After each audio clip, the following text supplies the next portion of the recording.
পরে হযরতে সুলাইমান আলাইহিস সালাম জিজ্ঞেস করলেন, আজরাইল, বিষয়টা তো বুঝলাম না, আপনি ওই যুবকের দিকে তীক্ষ্ণ নজরে কি জন্য তাকাইছিলেন? হযরত আজরাইল আলাইহিস সালাম বলেন, হুজুর, আমি ওই যুবকটার দিকে আশ্চর্য হয়ে তাকাইলাম এই জন্য, কিছু সময় পরে এই যুবকটা হিন্দুস্তানে তার মৃত্যু লেখা, সে হিন্দুস্তানে আমি তার জান কবজ করব, কিন্তু তখনও ফিলিস্তিনে হাজার হাজার মাইল দূরে আপনার রাজপ্রাসাদে যুবক বসে রয়েছে। আমার কাছে বড় আশ্চর্য লাগতে লাগলো, কি করে আমি যুবকের হিন্দুস্তানে জান কবজ করব, অথচ এখনো আপনার রাজ দরবারে বসে রয়েছে। আল্লাহর কুদরতের দিকে তাকাইয়া আমি আজরাইল চিন্তায় আশ্চর্য হয়ে যুবকের দিকে তীক্ষ্ণ নজরে তাকাইছিলাম। আল্লাহর নবী বললেন, রূহটা যখন মায়ের পেটের ভিতরে আমাদের বডির ভিতরে আল্লাহ ঢুকায় দেন, তখন প্রথম নাম্বার হায়াত আল্লাহ বলে দে, জিবরাইল, আমি আল্লাহর পক্ষ থেকে নির্ধারিত করে দাও কোথায় সে মারা যাবে। ওমা তাদরি নাফসুম বিআইয়ি আরদিন তামুত, কোন জায়গা, কোন স্থানে, কোন অবস্থায়, কোন সময় সে মারা যাবে, তুমি জিবরাইল এটা লিখিয়ে দাও। আজরাইল ডেকে বলল, হুজুর, আপনি বাতাসে হুকুম দিলেন তাকে সৌদি আরব থেকে, ফিলিস্তিন থেকে হিন্দুস্তানে পাঠাইতে। সেই হিন্দুস্তানে বাতাস যখন তারা নামাইল, আমি ওইখানে তার জান কবজ করে আল্লাহর দরবারে জান পৌঁছাই দিই, আমি আপনার দরবারে আবার চলে আসছি। চিৎকার মেরে জোরে বলেন আল্লাহু আকবার। জিন্দেগি তোর যাইরে ফাঁকি দিয়া রে সোনার আদর,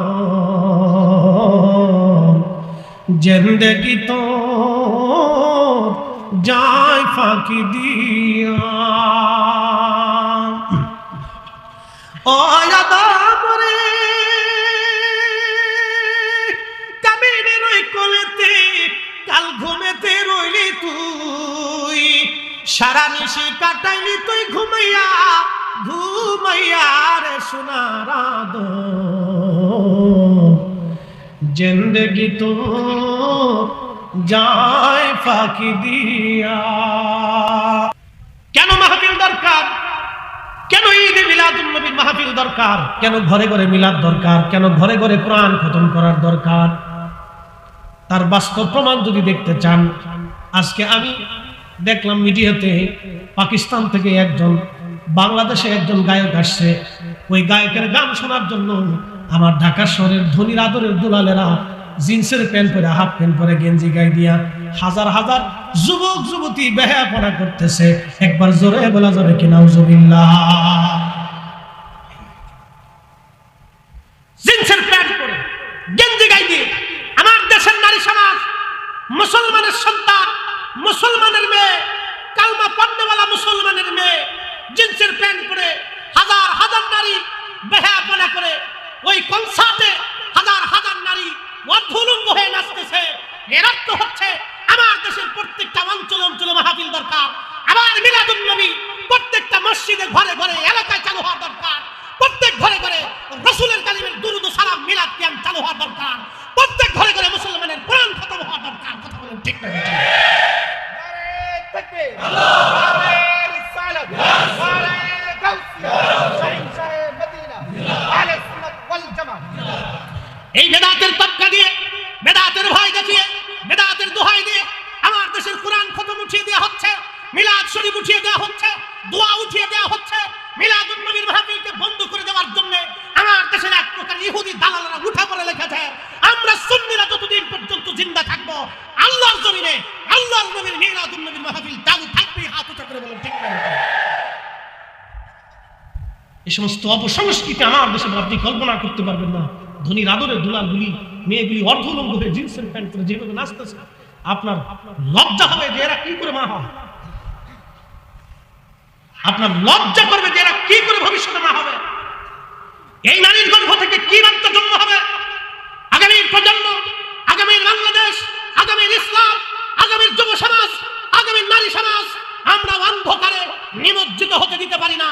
এজন্যই ঘরে ঘরে রাসূল কারীমের দুরূদ ও সালাম, মিলাদ মাহফিল, কোরআন তেলাওয়াত, দোয়া দুরূদ আমাদের প্রয়োজন। ঠিক না বেঠিক? এগুলি আমাদের দেশে বেদাতের দোহাই দিয়ে বন্ধ করে দেওয়ার জন্য একদম উঠে পড়ে লেগেছে। এগুলি ইহুদিদের চক্রান্ত।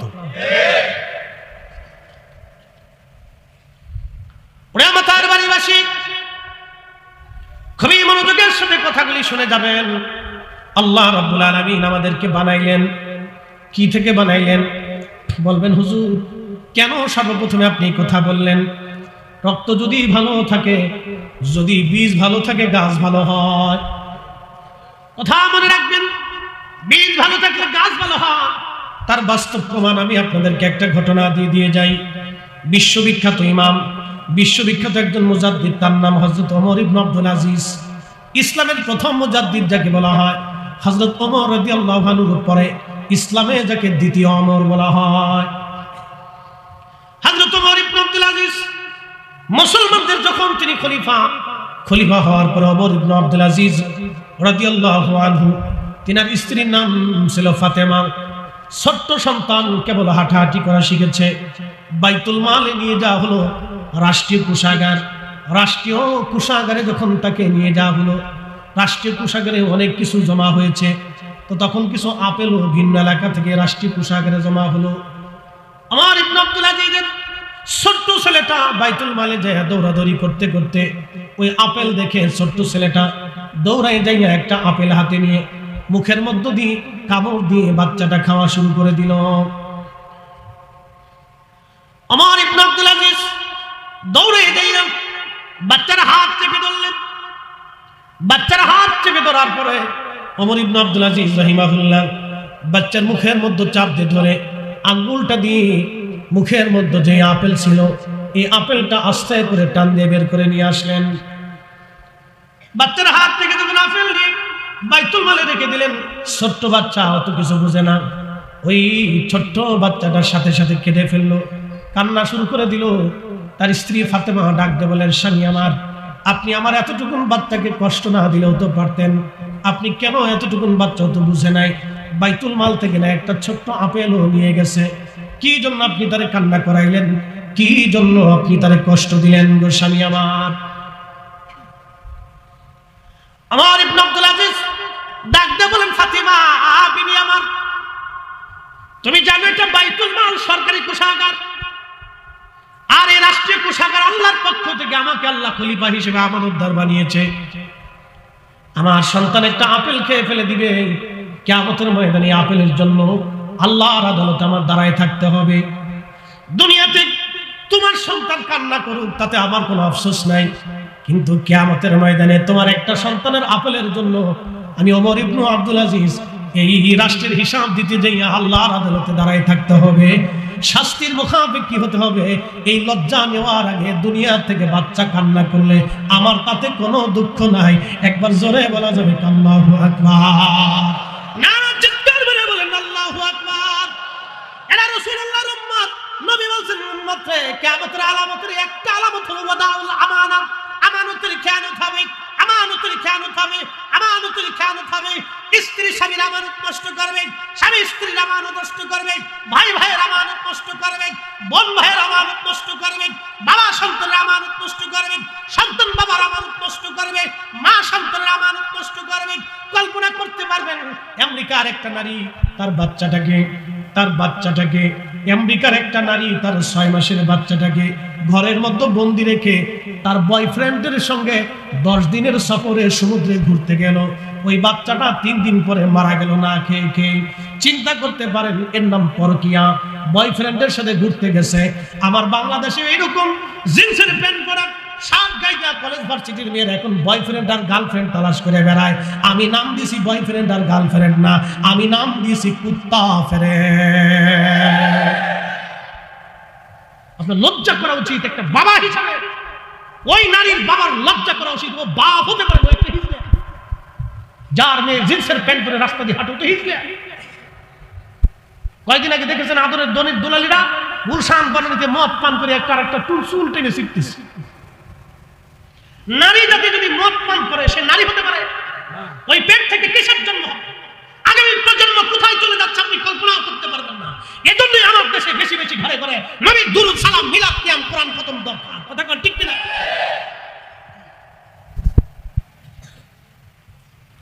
প্রিয় মুসলমান মাতার বাড়িবাসী, মনোযোগ দিয়ে শুনে যাবেন আপনারা। একবারে বাংলাদেশের একটা প্রান্ত সমুদ্র কেনারবর্তী এলাকা, খুবই গ্রামের মধ্যে আপনারা বসবাস করেন। হয়তো এই সমস্ত অপসংস্কৃতি আপনাদের মেয়েদের গায়ে আসর কাটে নাই, কিন্তু ভবিষ্যতে কাটবে। আপনি যদি বাংলাদেশের প্রত্যেকটা পীরের দরবারে আসা যাওয়া বন্ধ করে দেন, সব পীরের দরবার বন্ধ করে দেন, সব মাহফিল বন্ধ করে দেন, সব ওয়াজ নসিহত বন্ধ করে দেন, মাত্র 5 বছর মিলাদ মাহফিল বন্ধ করে দেন, দোয়া বন্ধ করে দেন, মিলাদ কিয়াম বন্ধ করে দেন, কোরআন খতম বন্ধ করে দেন, এইগুলি যদি বন্ধ করে দেন, মাত্র 5 বছর সময় লাগবে। দেখবেন আমার দেশের নারীরা হাফ প্যান্ট পরে রাস্তা দিয়ে ঘুরে ঘুরে বেড়াচ্ছে। দেখবেন মেয়েরা হাফ প্যান্ট পরে রাস্তা দিয়ে ঘুরতেছে। কত নিকৃষ্টতা! আগামী প্রজন্ম বড় ভয়াবহতার ভিতরে আছে, কঠিন পরিস্থিতির ভিতরে আছে আগামী প্রজন্ম। এখনই আমাকে আপনাকে সচেতন হতে হবে। ইঁদুরের মতো বাচ্চা জন্ম দিয়ে ছেড়ে দিলে হবে না, ওটা মানুষ হলো কিনা দেখতে হবে, ইসলামী শিক্ষায় শিক্ষিত করতে হবে, রসুলের সুন্নতের আদলে থেকে মানুষ বানাইতে হবে, রসুলের কলিজা তার অন্তরে ঢুকাইতে হবে, নবী কি তাকে বুঝাইতে হবে, রসুল কি জন্য এসেছিলেন তাকে বুঝাইতে হবে, খাজা বাবা আজমিরি কি জন্য এসেছিলেন, শাহজালাল ইয়ামানি মুজাদ্দিদি কেন এসেছিলেন, বদর শাহ আউলিয়া কেন এসেছিলেন, বারা আউলিয়া 360 আউলিয়া, খানজাহান আলী থেকে শুরু করে কুতুবউদ্দিন কাকি মুজাদ্দিদ আল হুসাইনি সরহিন্দি, খাজা বাকিবিল্লাহ, হযরত শাইখ আব্দুল হক মুহাদ্দিস দেহলভী, শাহ ওয়ালিউল্লাহ মুহাদ্দিস দেহলভী, ইমাম আহলে সুন্নাত আলা হযরত আহমদ রাজা খান, আদিল বেরেলভী রাহমাতুল্লাহ আলাইহি, শাহিদ শাহ শ্রীকোটি, এই সমস্ত আউলিয়া کرام জমিনে কেন এসেছিলেন এটা আমাকে বুঝতে হবে। তাদের দামনকে, তাদের পতাকাকে একবারে কামড় দিয়ে ধরতে হবে, মজবুত করে ধরতে হবে, যাতে আমাদের হাত থেকে এই পতাকা ছুটে না যায়। কথা বলেন ঠিক কিনা? না হলে অপসংস্কৃতি আমার দেশে ধেয়ে আসবে বিদ্যুৎ গতিতে, সিডরের মতো, ঠেকাইতে পারবে না। আপনার ঘা শিহরে উঠবে এই সমস্ত পরিস্থিতিগুলি দেখতে। আমাদের নারী সমাজ আর যুবক সমাজ কত কঠিন ভয়াবহতার দিকে যাচ্ছে। 2 দিন আগে আমাকে এক ছেলে ফোন দিয়ে বললো, হুজুর আমি ট্রান্সজেন্ডার ছিলাম। বুঝতে পারছেন? সমকামিতার সদস্য ছিল। লা হাওলা ওয়ালা কুওয়াতা ইল্লা বিল্লাহ। সেই ছেলেটা আমাকে বলতেছে, হুজুর আপনার প্রত্যেকটা ওয়াজ আমার জীবন পরিবর্তন করে দিয়েছে। প্রত্যেক রাত্রিবেলা একটা করে আপনার আলোচনা শুনি, আমার জীবন চেঞ্জ করে ফেলেছি। সমকামিতা থেকে আমি বের হয়ে এসেছি, নিকৃষ্ট জাহান্নাম থেকে আমি দূরে সরে এসেছি। আমি এখন 5 ওয়াক্ত নামাজ পড়ি, বিয়ে করেছি, আমার একটা সন্তান হয়েছে। আমি সমকামিতার সদস্য ছিলাম, এখান থেকে ফিরে এসেছি। আপনি কল্পনা করতে পারবেন আমার দেশের যুবকরা সমকামিতা চলে গেছে। পুরুষে পুরুষে লেবাতাত, পুরুষে পুরুষে বলৎকার, নারী নারী বলৎকার। যেই গোষ্ঠীর জন্য কওমে লূত আলাইহিস সালামের কওমকে আল্লাহ ধসিয়ে দিয়েছিলেন, বাহরে মায়াত তৈরি হয়েছে। সেই বাহরে মায়াত এখনো আছে। যেই পৃথিবীর সমস্ত সমুদ্রের পানিগুলি নোনা, কিন্তু বাহরে মায়াতের পানি সমুদ্র থেকে 10 গুণ বেশি পরিমাণে নোনা। ওই পানির ভিতরে কোনো কীট পতঙ্গ জীব জানোয়ার বসবাস করতে পারে না, কোনো সৃষ্টি বাঁচতে পারে না। সেই কওমে লূত, বাহরে মায়াত, সেই এখন আল্লাহ পাক সেই নিদর্শন দেখে দিয়েছেন। সেই ট্রান্সজেন্ডার সমকামিতা আমার দেশে বিদ্যুতের মতো, সিডরের মতো আমার দেশে ধেয়ে আসতেছে। যদি এখনই সতর্ক না হন, এখনই যদি ঈমানের বলে বলিয়ান না হন, রাসূল কারীমের সেই দামনকে, পতাকাকে মজবুত করে না ধরে, আউলিয়া کرامের দেওয়া, শাহজালালের দেওয়া ইসলামকে যদি এখনো দাঁত দিয়ে কামড়তে না ধরে, তাহলে এ জাতি অন্ধকারে নিমজ্জিত হবে। শাহজালালের বাংলা, শাহপরানের বাংলা, শাহ আমানতের বাংলা, বারাউলিয়ার বাংলা, 360 আউলিয়ার বাংলা, এই সমস্ত অপসংস্কৃতি বেহায়াপনা আমরা সুন্নিরা জীবন গেলেও ঢুকতে দেব না। কথা বলেন ঠিক না? উপস্থিতি বড় ভয়াবহতার মধ্যে আমরা, আপনি কল্পনা করতে পারবেন। আপনি এখনই কনসার্ট মহেশখালীতে কনসার্ট দেন, দেখবেন লাখে লাখে যুবক আর যুবক। কথা কন না কেন? আপনি কক্সবাজার সমুদ্র সৈকতে কনসার্ট দেন, লক্ষ লক্ষ যুবক যুবতী, হয় আমার সন্তান, না হয় আমার মেয়ে, না হয় আমার ভাতিজি, না হয় আমার ভাগ্নি, না হয় আমার দূর সম্পর্ক আত্মীয়, না আমার প্রতিবেশী, না আমার এলাকার কেউ, না আমার বংশের কেউ, কেউ না কেউ যা দেখবেন ওই কনসার্টে অর্ধ উলঙ্গ হয়ে পুরুষ নারী একসাথে উলঙ্গপনা করতেছে। মানব জাতি এতটা নিকৃষ্ট কি করে হতে পারে? মানব জাতি এতটা নিকৃষ্ট কি করে হতে পারে? কার মেয়ে কার ছেলে তার খবর নাই, একসাথে নাচানাচি করতেছে, চলতেছে। আল্লাহ এই জন্য আমাদেরকে বানান, যে মাটির উপর আজ বসে আছি সেই মাটির নিচে আমাদের ঘর হবে।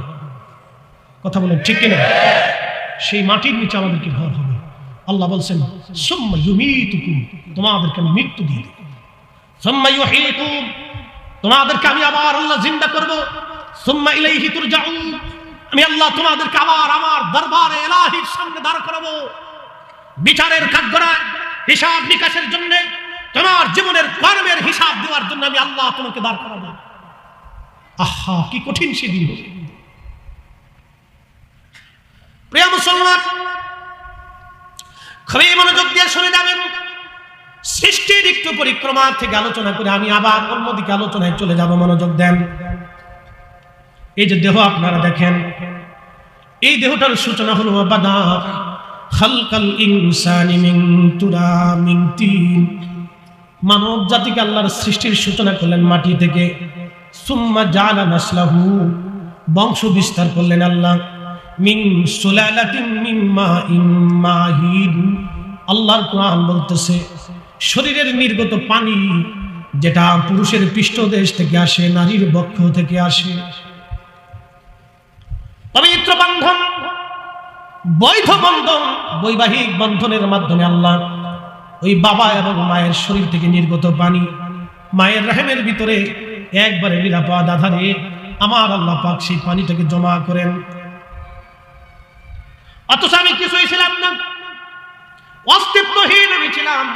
ওই পানি, পানির সাথে মাটি, মাটির সাথে পানি, পানির সাথে হাওয়া, হাওয়ার সাথে আপনার আগুন, বাতাস, খাক বাদ, আগুন, পানি, মাটি, বাতাস, এই চারটা পদার্থ দিয়ে আল্লাহ মানুষ বানাইলেন। চিৎকার করে জোরে বলেন না সুবহানাল্লাহ। চার রঙের মশলা দিয়া যে কইরাছে তোর গঠন, চার রঙের মশলা দিয়া আগুন, পানি, মাটি, বাতাস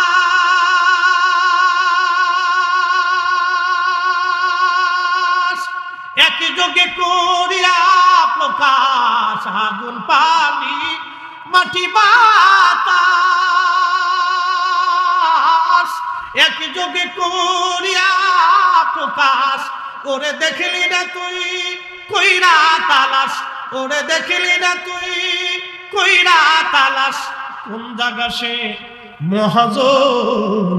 চার রঙের মশলা দিয়া, চার রঙের মশলা দিয়া যে কইরাছে তোর গঠন, চার রঙের মশলা দিয়া। সালাতুন ইয়া রাসূলুল্লাহ,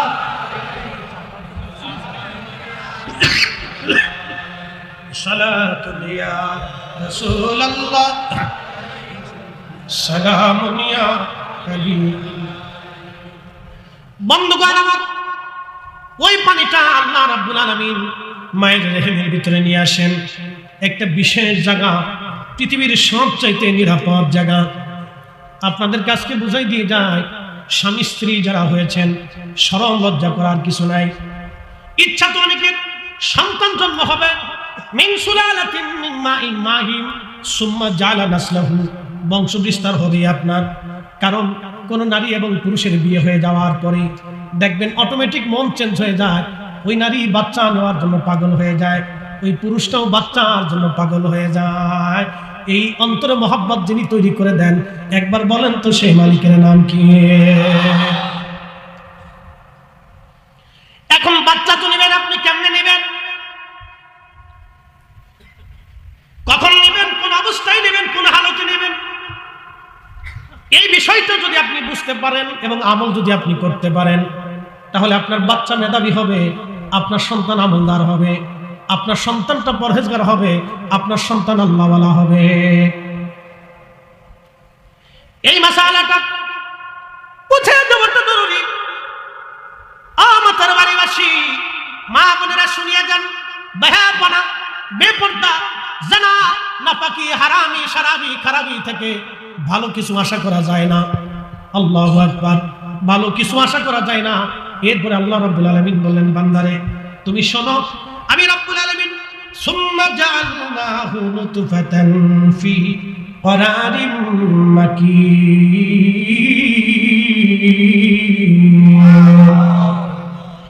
বুঝতে কি কোনো অসুবিধা? একসাথে বলি তো আল্লাহু আকবার। বেশি রাত হয় নাকি? সারা রাত যদি না হয় তাহলে হবে? সারা রাতের দরকার আছে, আসেননি আপনারা? মাতার বাড়ি একটা অভ্যাস আছে, তারপর সারাইছে অনেক জায়গায় তাবারক না দিলে বসেন। তো আপনাদের এই গুণটা খুব ভালো, আপনারা বেশ মাশাআল্লাহ এই তাবারক ছাড়াই আলহামদুলিল্লাহ যথেষ্ট পরিমাণে শ্রোতা মাতার বাড়িতে উপস্থিত। এটা একটা ভালো দিক। আপনার নসিহত শুনেন, ওয়াজ শুনেন, আজকে আমারটা শুনবেন খুব মনোযোগ দিয়ে, কথা শোনার জন্যই আপনারা আসছেন। আমি কোরআন থেকে বলতেছি, আল্লাহ বললেন তোমার যে নুতফাটা বাবার নির্গত, মায়ের শরীর থেকে নির্গত যে নুতফা পানি, এটা আল্লাহ এমন একটি স্থানে রাখলেন ফি করারিন মাকিন, একবারে নিরাপদ আধারে, নিরাপদ স্থানে। পৃথিবীর সমস্ত জ্ঞান, সমস্ত বিজ্ঞান আল্লাহর দেওয়া, আল্লাহর বানানো এই মাতৃত্ব, আল্লাহর দেওয়া এই রেহেম, মায়ের যে রেহেমটা, পেটটা, এই জায়গাটা পৃথিবীর সব বিজ্ঞানী ইচ্ছা করলে, চেষ্টা করলে বানাইতে পারবে। একসাথে বলুন পারবে। তাহলে জিকির হবে কার? জোরে বলেন কার? ইবাদত হবে কার? সেজদা হবে কার? সব আইন মানবে কার? এই যে সমুদ্র পাশে কার আইনে চলে? না বাংলাদেশ আবহাওয়া অধিদপ্তর? এই সমুদ্রের মাছগুলি কার আইনে চলে? এই যে আমার সূর্য আকাশে উদিত হয় কার আইনে? হাজার বছরের সারা পৃথিবীর সমস্ত সেনাবাহিনী, সমস্ত ক্ষেপণাস্ত্র, সমস্ত অস্ত্র দিয়ে, মেধা দিয়ে চেষ্টা করলেও সূর্য 1 মিনিট বন্ধ করা যাবে। প্রচন্ড গরম পড়তেছে, চারপাশে সালাতুল ইস্তিসকার নামাজ মুসলমানরা পড়তেছে, বৃষ্টি হয় না। আল্লাহ যত সময় পর্যন্ত হুকুম না করবে তত সময় পর্যন্ত বাংলাদেশে বৃষ্টি হবে না। কথা বলেন ঠিক কিনা? এত প্রচন্ড গরম, মালিক হুকুম না করা পর্যন্ত গরম যাবে না। এত গরম পড়তেছে, সমস্ত এসি বাংলাদেশে যদি ফিট করে দেন, আরো এসি যদি বিদেশ থেকে আনেন, 100 কোটি এসি ফিট করে দিলে বাংলাদেশ আল্লাহর বাতাস দিয়ে যেমন ঠান্ডা হবে, এইভাবে ঠান্ডা বানাইতে পারবে। সমস্ত ক্ষমতার মালিককে আল্লাহ। যার জন্য পৃথিবী সাজাইলেন তিনি রাহমাতুল লিল আলামিন। আল্লাহর পরিদার গোলামি করব তিনি নবী, যার জন্য জীবন দেব তিনি নবী, যার জন্য বেঁচে থাকবো তিনি নবী, যার জন্য সংসার করব তিনি নবী, যার জন্য জাহাজের ময়দানে ঝাঁপিয়ে পড়ব তিনি নবী। হাত উঁচা করে বলেন ঠিক না বেঠিক? প্রেমতার বাড়িবাসী খুব মনোযোগ দিয়ে শুনিয়ে যান। আল্লাহ রাব্বুল আলামিন বললেন আমি তোমাদের এই সৃষ্টিটাকে, এই নুতফাটাকে আমি মায়ের রেহেমের আধারের মধ্যে রেখে দিলাম। এরপরে আমি আল্লাহ সুম্মা খালাকনান নুতফাতা আলাকা, এই নুতফাটাকে আমি রক্তপিণ্ড বানাইলাম। খুব মনোযোগ দিন, এই নুতফাটাকে আমি রক্তপিণ্ড বানাইলাম। ফাখালাকনাল আলাকাতা মুদগা, এরপরে আমি এই রক্তপিণ্ডটাকে আমি আল্লাহ গোশতের টুকরা বানাইলাম। ফাখালাকনাল মুদগাতা ইদামা, এরপরে আমি রব্বুল আলামিন এই গোশতের টুকরাটাকে অস্থি পিণ্ডরে আমি আল্লাহ বানাইলাম, হাড্ডি গুড্ডি বানাইলাম। এরপরে আমার আল্লাহ বললেন ফাকাসাওনাল ইদামা লাহমা, আমি রব্বুল আলামিন ওই অস্থি পিণ্ডরগুলিকে গোশত দিয়ে আমি আল্লাহ ভরাট করে দিলাম। এই যে আমাদের গোশতগুলি ভরাট করে দিলাম, আমি রব্বুল আলামিন ভরাট করলাম। সুম্মা আনশানাহু খালকান আখার, কতই না সুন্দর করে অনন্য উপায়ে আমি আল্লাহ ওই মানুষকে বানিয়ে দিলাম। একবার জোরে বলা যাবে কি সুবহানাল্লাহ? তুমি রহমান, তুমি মেহেরবান, বলেন তুমি রহমান, তুমি মেহেরবান।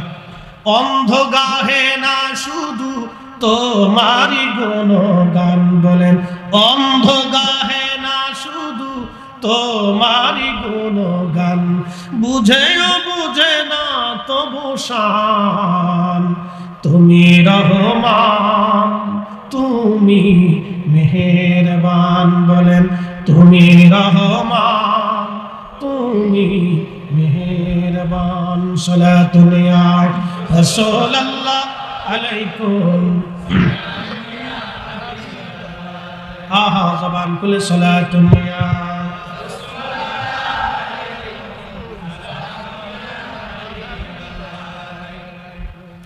মাতার বাড়িবাসী আমার নবীজি বলেন উম্মত রে, এটেনশন, মায়ের রেহেমের ভিতরে যখন ওই প্রথম পানিটুকু আল্লাহ দিয়ে দেন, 40 দিন পর্যন্ত আল্লাহ ওই পানিটাকে মায়ের রেহেমের ভিতরে রিফাইন করতে থাকেন। 40 দিন পরে ওই পানিটুকু আল্লাহ রাব্বুল আলামিন রক্তপিণ্ড বানায় দেন। ওই রক্তপিণ্ড আরো 40 দিন পর্যন্ত আমার আল্লাহ মায়ের রেহেমের মধ্যে আমার রাব্বুল আলামিন ওই রক্তপিণ্ডটাকে আমার আল্লাহ রিফাইন করতে থাকেন। এরপরে আল্লাহ বললেন 40 দিন পরে ওই রক্তখণ্ডটাকে আমার আল্লাহ গোশত অস্থিপুঞ্জ বানায় দেন। এই যে আমাদের বডি দেখেন, বাকি 40 দিন পরে ওটাকে রিফাইন করতে করতে এটা অস্থিপিণ্ডে হয়ে যায়। 3 মাস 4 মাস পরে যখন 120 দিন পার হয়ে যায়, তখন আমার আল্লাহ রাব্বুল আলামিন রূহের জগৎ থেকে আমাদের যে রূহুর ইঞ্জিনটা, এই ইঞ্জিনটা আমার আল্লাহ জিবরাইলের মাধ্যমে মায়ের পেটের ভিতরে আমার আল্লাহ ফুঁকায় দেয়। চিৎকার মেরে জোরে বলেন আল্লাহু আকবার। খাসার ভিতর চিন পাখি কেমনে আসে যায়, আজ পর্যন্ত ভিতরে কে তার দেখা গেল না, চিনা গেল না। রূহু কি আজ পর্যন্ত আপনি দেখেন নাই, চিনেন নাই। আল্লাহ বলেন ওয়ায়াসআলুনাকা আনির রূহি কুলির রূহু মিন আমরি রাব্বি। আমার আল্লাহ ডাক দিলেন, বান্দা হাবিব বন্ধু আমার, আমার বান্দারা মুশরিকরা কাফেররা আপনাকে জিজ্ঞেস করে রূহ কি জিনিস, আপনি বলে দেন কুলির রূহু মিন আমরি রাব্বি। এই রূহটা আমি আল্লাহর হুকুম, এই রূহ আমি আল্লাহর হুকুম। শুনিয়া যান মাতার বাড়িবাসী, এই রূহটা যখন আল্লাহ 4 মাস সময়ে 120 দিন বয়সে মায়ের রেহেমের ভিতরে আল্লাহ দিয়ে দিলেন, যখন আসলো কেউ জানলো না।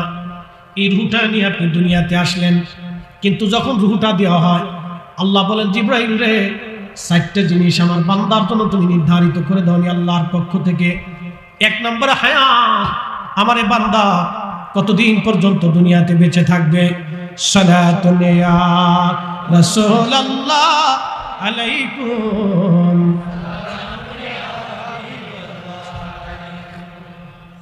সালাতুন ইয়া রাসূলুল্লাহ আলাইকুম,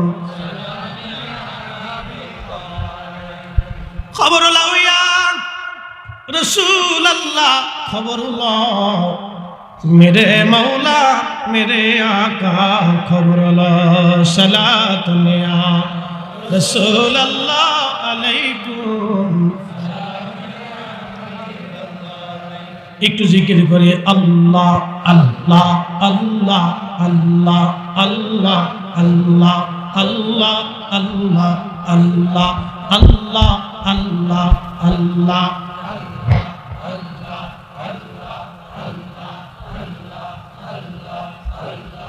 আল্লাহ তোমার লীলা খেলা কেউ বোঝে কেউ বোঝে না। আল্লাহ আল্লাহ আল্লাহ কাউকে রাখো গাছ তলাতে, কাউকে রাখো বালাখানায়। আল্লাহ কাউকে রাখো গাছ তলাতে, কাউকে রাখো বালাখানায়। আল্লাহ তোমার লীলা খেলা কেউ বোঝে কেউ বোঝে না। আল্লাহ আল্লাহ আল্লাহ আল্লাহ। ইব্রাহিম তোমার নবী ছিল, নমরুদের আগুনে ফেললো। ইব্রাহিম তোমার নবী ছিল, নমরুদের আগুনে ফেললো। আগুন হইল ফুলবাগি সপসম কেনে করলো না। আল্লাহ আগুন হইল ফুলবাগি সপসম কেনে করলো না। আল্লাহ তোমার লীলা খেলা কেউ বোঝে কেউ বোঝে না। আল্লাহ আল্লাহ আল্লাহ আল্লাহ আল্লাহ আল্লাহ আল্লাহ আল্লাহ আল্লাহ আল্লাহ আল্লাহ। কাউকে রাখো গাছ তলাতে, কাউকে রাখো বালাখানায়। আল্লাহ কাউকে রাখো গাছ তলাতে, কাউকে রাখো বালাখানায়। আল্লাহ তোমার লীলা খেলা কেউ বোঝে কেউ বোঝে না।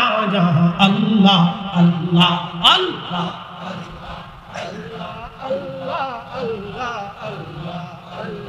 আল্লাহ। ইউনুস তোমার নবী ছিল মাসে তারে গিলে ফেললো ইউনুস তোমার নবী ছিল মাসে তারে গিলে ফেললো মাসের পেটে রইলেন ইউনুস হজম কেন হইল না আল্লাহ মাসের পেটে রইলেন ইউনুস হজম কেন হইল না আল্লাহ তোমার লীলা খেলা কেউ বোঝে কেউ বোঝে না আল্লাহ আল্লাহ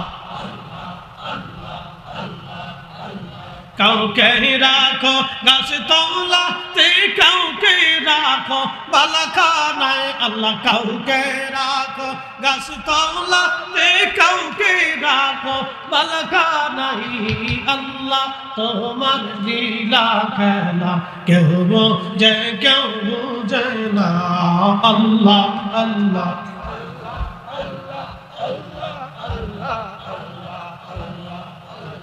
मूसा तुम्हार नबी ছিল তোর পাহাড়ে সওয়াল করলো मूसा তোমার নবী ছিল তোর পাহাড়ে সওয়াল করলো পাহাড় পুইরা সুরমা হইল मूसा কেন পুরলো না আল্লাহ পাহাড় পুইরা সুরমা হইল मूसा কেন পুরলো না আল্লাহ তোমার লীলা খেলা কেউ বোঝে কেউ বোঝে না আল্লাহ আল্লাহ আল্লাহ আল্লাহ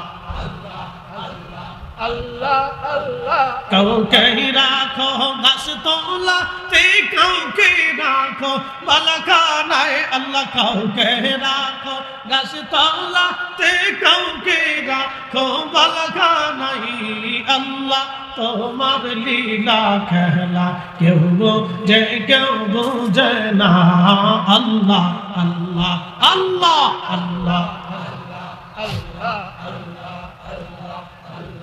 আল্লাহ লা ইলাহা ইল্লাল্লাহ মুহাম্মাদুর রাসূলুল্লাহ সাল্লাল্লাহু আলাইহি ওয়াসাল্লাম নারে তাকবীর আল্লাহু আকবার নারে রিসালাত নারে গাউসি আলা সুন্নাতুল জামাত নারে তাকবীর আল্লাহু আকবার রাত বেশি থেকে কি দুর্বল লাগতেছে বন্ধু আমার চারটি জিনিস খুব মনোযোগ দিয়ে শুনে যাবেন আল্লাহ রাসূল বললেন জিবরাইলকে আল্লাহ বললেন জিবরাইল রে আমার এই বান্দার জন্য তুমি যে রূহ দিলেন এই রূহওয়ালা বান্দার জন্য চারটি জিনিস আমি আল্লাহর পক্ষ থেকে নির্ধারিত করে দাও এক নম্বর হায়াত বান্দার কতদিন পর্যন্ত দুনিয়াতে বাঁচবে এই হায়াতটা তুমি নির্ধারিত করে দাও হায়াত শেষ হয়ে যাওয়ার 1 সেকেন্ড আগেও হবে না 1 সেকেন্ড পরেও হবে না একদিন মাটির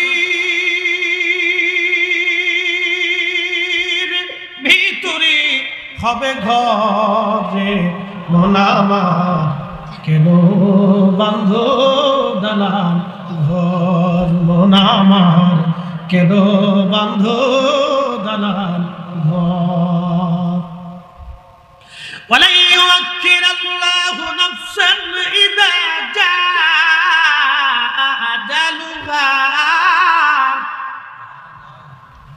আল্লাহ বলেন বান্দারে 1 সেকেন্ড সময় আগেও হবে না পরেও হবে না হায়াত যখন শেষ হবে আগেও না পরেও না তোমার জিন্দেগীর হায়াত শেষ মালাকুল মউত তোমার সঙ্গে সাক্ষাৎ করবে আগেও হবে না পরেও হবে না হযরত সুলাইমান আলাইহিস সালাতু ওয়াস সালামের বিরাট বড় রাজ দরবার ছিল বর্তমান যেটা ফিলিস্তিনের বাইতুল আকসা এই বাইতুল আকসা মসজিদ সর্বপ্রথম যিনি নির্মাণ করেছিলেন তিনি হযরত ইয়াকুব আলাইহিস সালাম হযরত ইব্রাহিম আলাইহিস সালামের নাতি ইয়াকুব আলাইহিস সালাম সর্বপ্রথম বাইতুল আকসা নির্মাণ করেছিলেন এরপরে দ্বিতীয়বার যেটা সংস্কার এবং সুন্দর বিল্ডিং দিয়া আলিশান পাথর দিয়ে দামি দামি পাথর আল্লাহু আকবার এবার ওই যে আল্লামা ইসমাইল হাকি তাফসীর রুহুল বায়ানের মধ্যে লেখেন হযরত সুলাইমান নবী যে মসজিদ বানাইছিলেন পৃথিবীর দামি দামি মুক্তা এবং পাথর দিয়ে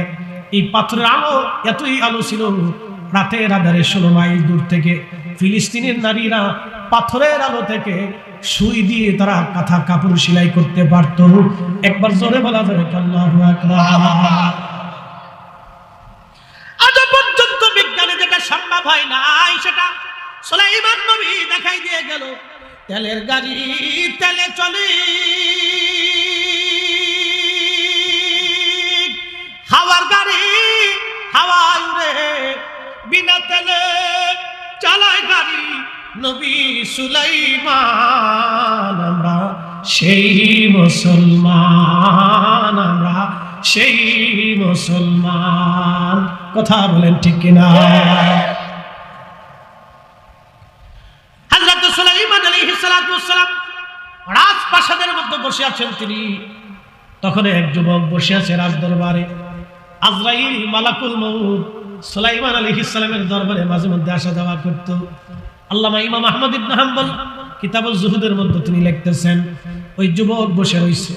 এমন সময় হযরত সুলাইমান আলাইহিস সালাতু ওয়াস সালাম দেখে আজরাইল ওই যুবকের দিকে তীক্ষ্ণ নজরে তাকায় রইছে। আজরাইল একেবারে তীক্ষ্ণ নজর, দীর্ঘ সময় তীক্ষ্ণ নজরে তাকানোর পরে আজরাইল চলে গেলেন। চলে যাওয়ার পরে ছেলেটা বলতেছে, হুজুর আপনি দয়া করে এই মুহূর্তেই আমাকে আপনি নিয়ে যান, সুদূর ভারতে হিন্দুস্তানে আপনি আমারে নিয়ে যান। এই মুহূর্তে আপনি আমারে হিন্দুস্তানে নিয়ে যান, আমার হিন্দুস্তানে নামায় দিয়ে আসেন।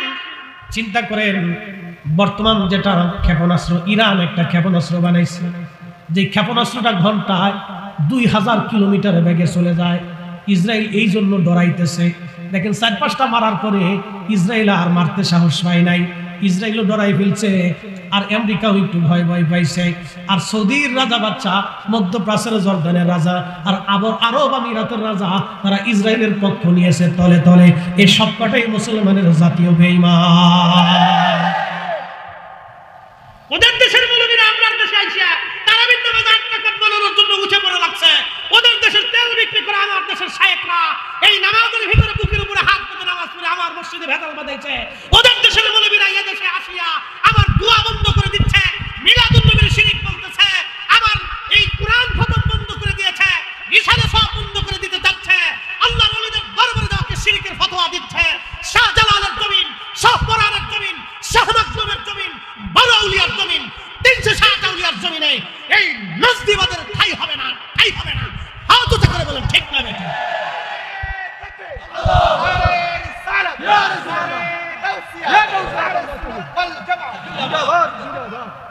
আপনাদের বুঝতে কোনো অসুবিধা? ফিলিস্তিনের বাচ্চারা 75 বছর ধরে তারা ইসরায়েলের কাছে মাথা নত করে নাই। আজও গাজার মুসলমান নির্বিচারে শহীদ হয়েছে।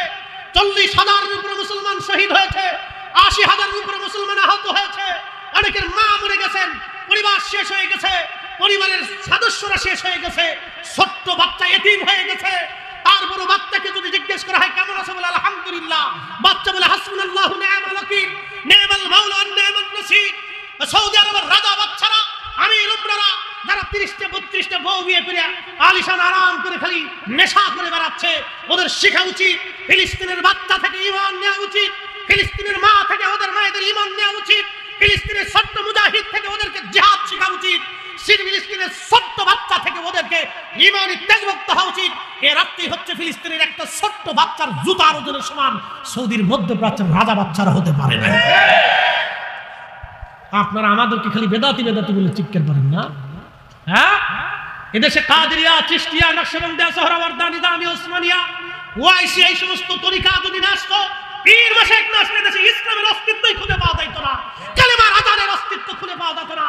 আপনি যান, এখনো ভারতে বহু মুসলমান নির্যাতিত হয়, বহু পৃথিবীর বহু স্থানে মুসলিমরা নির্যাতিত হয়, চীনের মুসলিমরা নির্যাতিত হয়, কাশ্মীরি মুসলিম নির্যাতিত হয়, রাশিয়া মুসলিম নির্যাতিত হয়, আমেরিকা মুসলিম ইরাক নির্যাতিত হয়, ইউরোপে বহু দেশ আছে আযান পর্যন্ত দিতে দেয় না, নাগরিক ব্যক্তি অধিকার পর্যন্ত হরণ করে নিয়েছে। আপনি এখনো যান, বহু জায়গায় আযান পর্যন্ত হয় না। আমার দেশে নির্দ্বিধায় আমরা আযান দেই, এটা মুসলিম হয়েছে আউলিয়া কিরামের বদৌলতে। অতএব আউলিয়া কিরামের দেওয়া শিক্ষা দীক্ষা এ দেশে চলবে। কথা বলেন ঠিক না? শাইখে ইসরায়েলি আমার দেশে এসে তারাবির নামাজ কমানোর জন্য মাঝে মধ্যে আমরা একটা গল্প বলি, একটা প্যান্ট কিনছে, তো 2 ইঞ্চি লম্বা, তো স্ত্রীকে ডাক দিয়ে বলেন, বিবি সাহেব, এই প্যান্ট তো 2 ইঞ্চি লম্বা হয়ে গেছে, তুমি একটু কাইটে কমাই রাখো, কালকে অফিসে যেতে। তো বেচারা চিন্তা করলো, বিবি সাহেবকে বলছি মনে নাও থাকতে পারো, কাজের ব্যস্ততা নাতিনত করে এসে বড় মেয়েকে ডাক দেখে, মা তুমি 2 ইঞ্চি কেটে রেখো।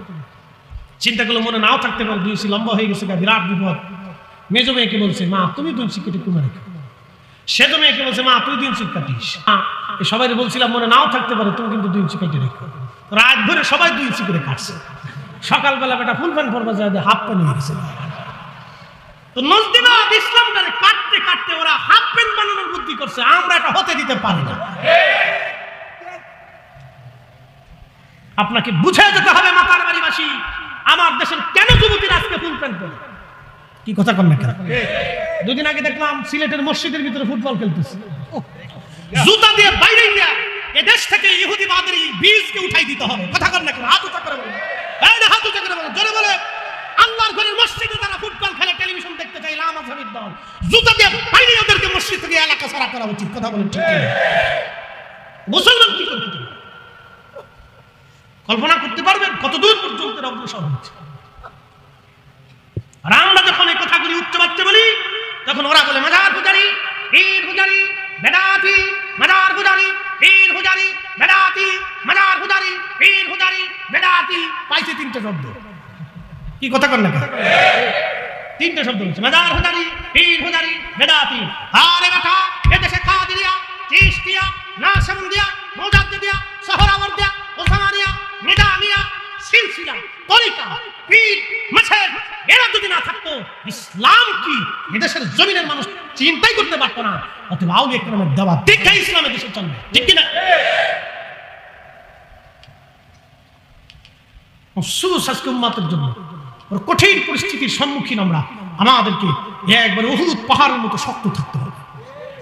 কষ্ট হচ্ছে আপনাদের? কিছু সময় বসা যাবে তো ইনশাআল্লাহ? একসাথে বলি তো, আল্লাহু আকবার। সুন্নি মুসলমান জাগো, সুন্নি মুসলমান, বলেন সুন্নি মুসলমান জাগো, সুন্নি মুসলমান।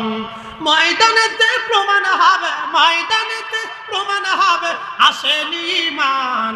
সুন্নি মুসলমান জাগো, সুন্নি মুসলমান, সুন্নি মুসলমান জাগো, সুন্নি মুসলমান। আমরা হলাম নবীর সেনা, ভয় করি না বুলেট বোমা, ঠিক কিনা? হাত উঁচু করে বলেন ঠিক কিনা? 2 হাত উঁচু করে বলেন ঠিক কিনা? আমরা হলাম নবীর সেনা, ভয় করি না বুলেট বোমা। ইতিহাসে লেখা আছে কারবালার প্রমাণ। সুন্নি মুসলমান বলো, সুন্নি মুসলমান জাগো, সুন্নি মুসলমান জাগো, সুন্নি মুসলমান।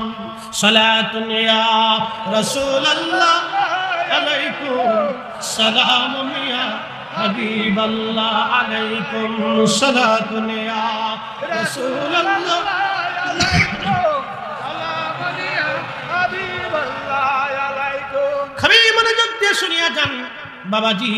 প্রথম নম্বরে আল্লাহ হায়াত, 1 সেকেন্ড আগেও না, 1 সেকেন্ড পরেও না। হযরতি ওই সুলাইমান আলাইহিস সালামের কাছে যুবক ডাক দিয়ে বলতেছে, হুজুর এই সময় দ্রুত গতিতে আমাকে হিন্দুস্তানে আপনি নিয়ে যান, হিন্দের জমিনে নিয়ে যান।